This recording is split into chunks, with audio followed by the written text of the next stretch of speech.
What's up with y'all, man? What it do? No, I'm kidding. What's up with y'all, man? Hope y'all had a good day. Good morning, good afternoon, good night, whatever it is when you're watching. You know what I'm saying? If I just want to let y'all know, I'm recording this during the North Carolina and Alabama game. Arizona just lost a crazy game to Clemson. Clemson just smacked them boys up. It was ridiculous. But so if y'all see me look away from the camera or if I look up or something, just know I'm watching the game. All right. So I just wanted to let you know. But you know what I'm saying, the work gotta be done. You feel me? What? Okay, bet. Armando playing. All right.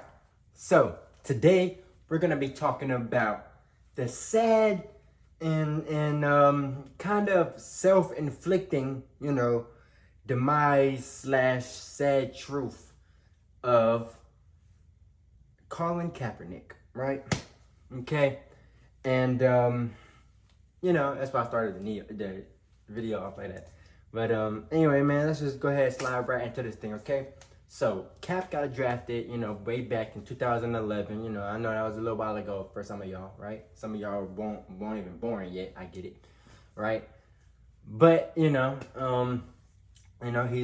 coming into the league in 2011 to be a backup. Now he's drafted to be a backup. He got drafted in the second round. He was supposed to sit behind Alex Smith, and who knows what was gonna happen, right?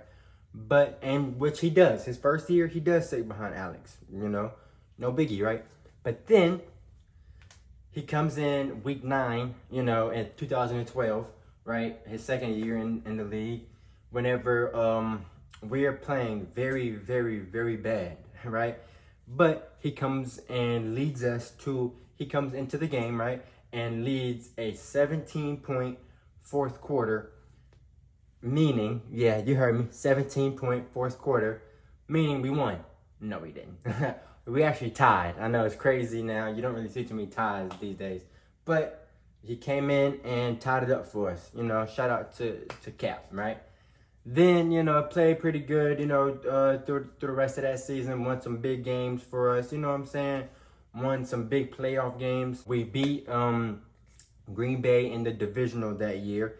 Then in the conference championship a week later, we played the Falcons. And, I don't know if y'all know, but I have the clip here. But that's the infamous Navarro Bowman. To the crib, But, so yeah. But, 2 weeks later after that, everybody knows we lost to Be More in the Super Bowl. This Super Bowl right here. We lost that game, right? To Be More. And, that's the Beyonce Super Bowl halftime show where the lights go out and then we come back, make it a game. But Michael Crabtree ultimately drops the ball, yada, yada, yada. I don't want to relive this, you know what I'm saying? Right. Okay. So, that next year, though, his first year being the starting quarterback of the San Francisco 49ers, he threw for 3,100. Well, I'm sorry. I shouldn't be talking like that on the video. He threw for 3,197 yards, which is pretty much 3,200, right? Pretty much 3,200, 3 yards short of it, right? He had a almost 60% completion at a 58.4% completion rate. It's gonna be right here. I got y'all. But he had 21 touchdowns, the 8 interceptions. I'm pretty sure it was, and he had a 7.8 yards per attempt that year. Pretty good, right? Especially for this era, right? This is like we're turning the corner to being a passing league around this time, right? Okay. So he comes in, he balls out. He has a great year for us. He ran for 524 yards with an additional 4 touchdowns that he ran for, right?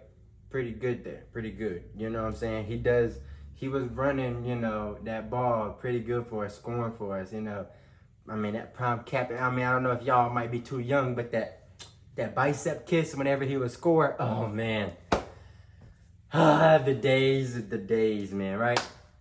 Anyway, so, we ended up having a great record that year, and a lot of people picked us to go back to the Super Bowl and win it, but we fell short in the conference championship game to the Seahawks.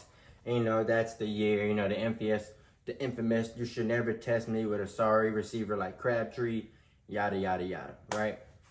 And, you know, Sherm. And, which, again, hurts my heart to even remember this stuff, right?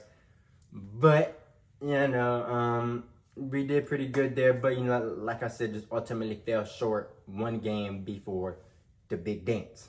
Now, that following year, you know, I don't want to spoil anything, but it doesn't really get too much better after this year, okay? So, after this year, you know, he threw for 3,369 yards. You know what I'm saying? He did finish with a 60% completion percentage this year. Now, he had 19 passing touchdowns with 10 interceptions, you know what I'm saying, and a 7 flat yards per attempt, right? And, you know, that's not, you know, the best, you know, in the air stats, right? Then, you know, he ran for 639 yards, you know what I'm saying, with a touchdown. But in those 639, he had a rush for 90 yards, you know what I'm saying? I mean, some nutty stuff there, right? You know, from a quarterback at that, you know what I'm saying? Not named Lamar or Michael Vick, you know, I know a lot of y'all don't understand, but facts. So, you know, he himself had a good year this year, but, you know, us as a franchise, we were starting our, you know, rebuild around this time, and we're really, you know, getting ready for the bad years of the Niners, right? 2015, you know, he played about half the season. You know, he played 8 games, right? But, you know, his season got cut short due to multiple injuries, right?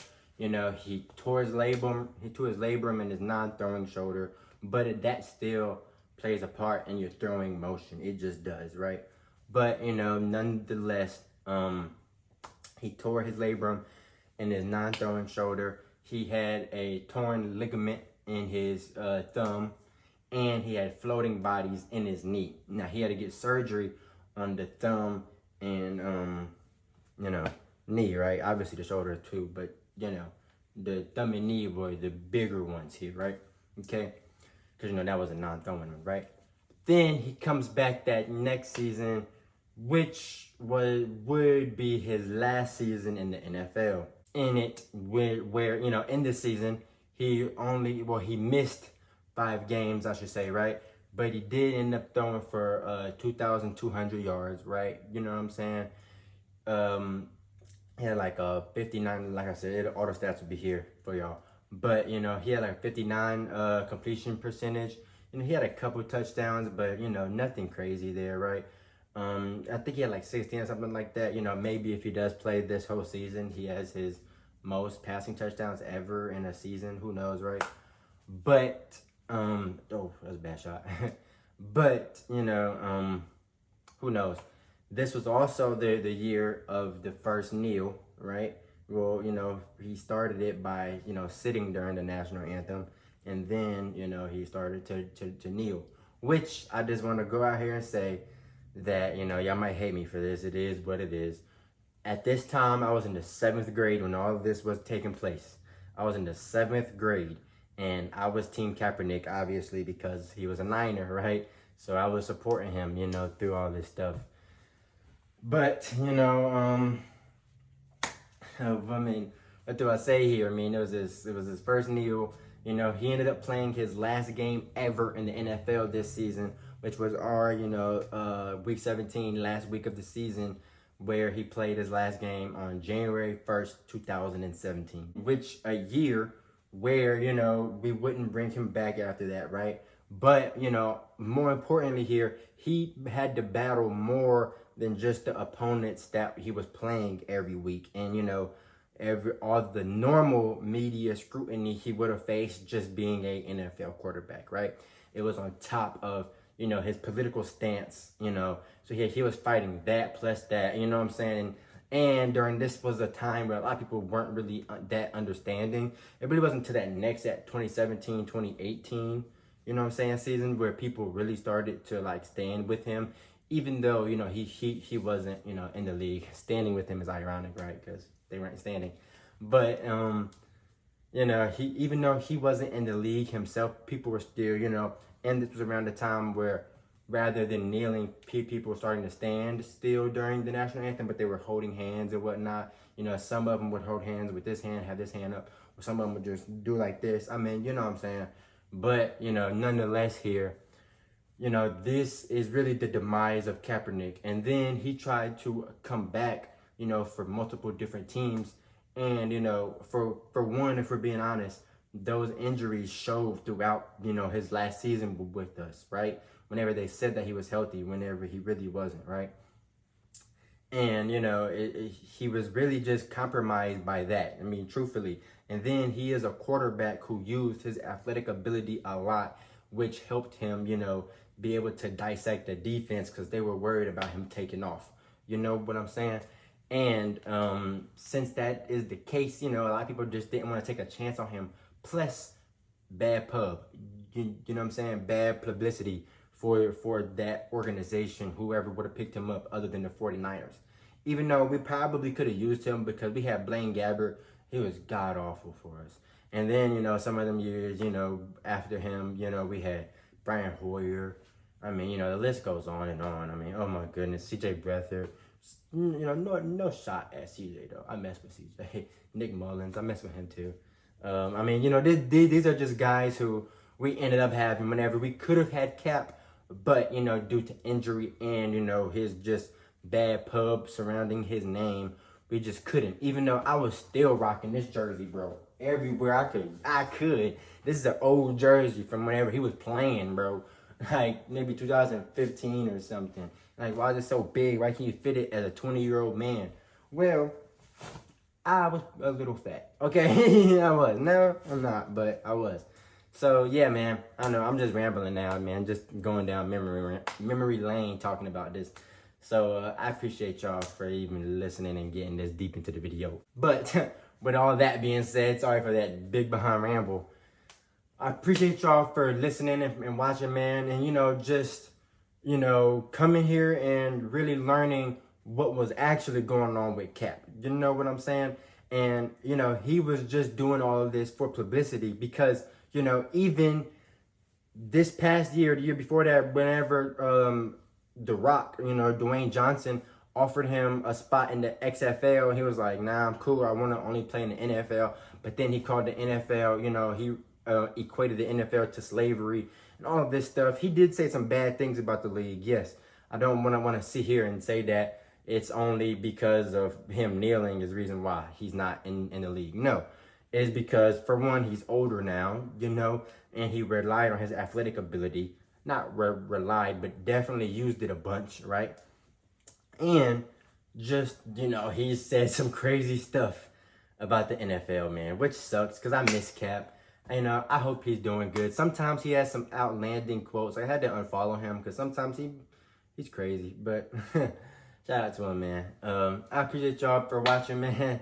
Please leave a like, comment, subscribe. I haven't said that. I don't know why not. But please like, comment, subscribe, man. We trying to run this thing up around here, man. And I'll be back tomorrow. It's all love, man. We out.